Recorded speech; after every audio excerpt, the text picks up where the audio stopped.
ready now.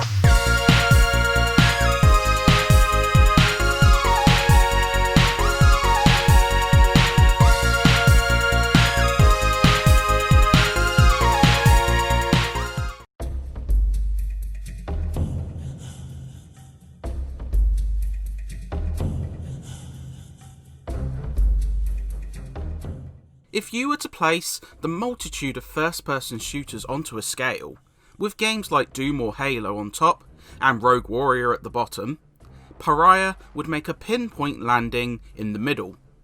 Unfortunately, it's a mediocre time, not lacking mechanical solidity, but failing to produce anything to distinguish the experience.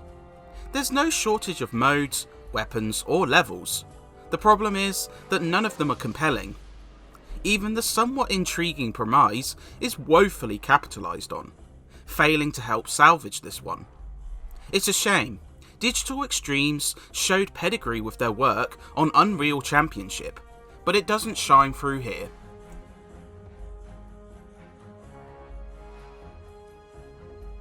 After a devastating war 30 years prior, Earth is left to ruin by scavengers as the Off-World Alliance rules over the zone.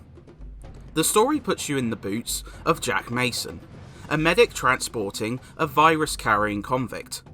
But when his ship is shot down, and Jack is accidentally infected with the virus Karina is carrying, it becomes a race against time to reach the core of this attack.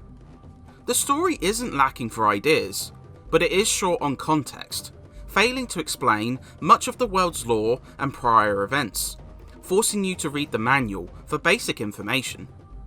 The cutscenes are almost alien, with weak voice acting and odd animations failing to help explain things. Jack Mason is as generic as his name, and it proves to be the forgettable core of a basic yet confusingly articulated narrative.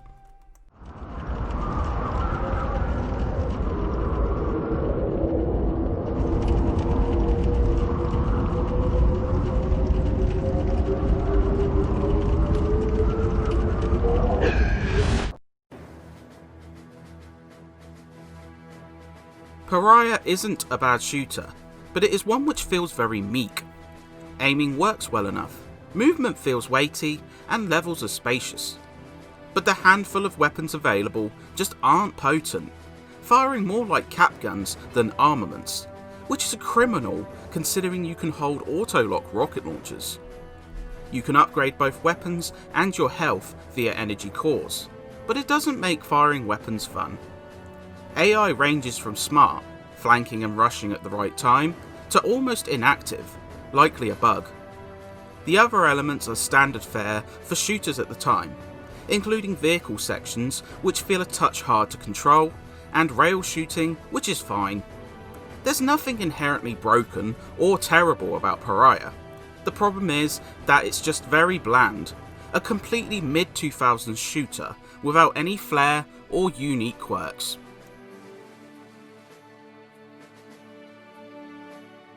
Pariah is divvied into 3 key modes.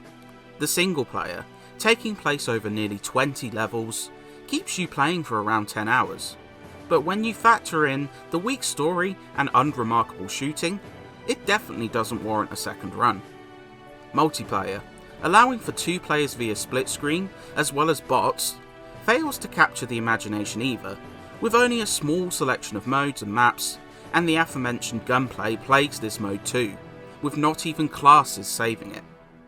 Lastly, there's the map maker, taking a page out of the books of Time Splitters and Far Cry.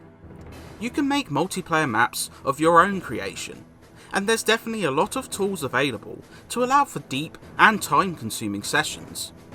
But without sounding like a broken record, you won't feel all that compelled to spend time with it, only to partake in forgettable combat. No escorts. Scavengers with surface-to-air missiles. Bullshit.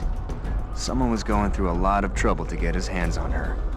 I had to find her before the infection spread.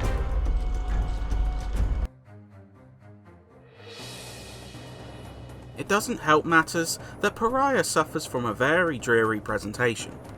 The small handful of environments are polluted with dark colours, the geometry is pretty flat, and the animations lackluster.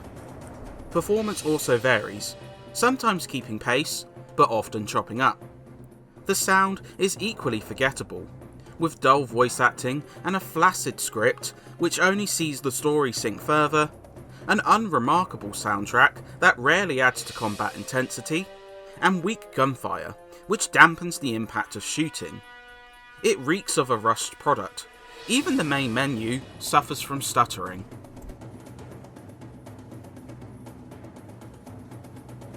Pariah ends up being one of the driest, most unfulfilling shooters of the 6th generation. It's got solid fundamentals and some cool ideas, but these are not capitalised on whatsoever.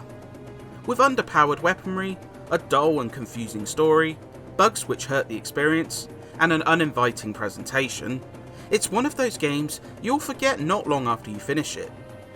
If you're a genre aficionado, it certainly isn't the worst FPS you could get on the system. But when titans like Halo, Far Cry and Time Splitters are all available on Xbox, you can certainly do a lot better.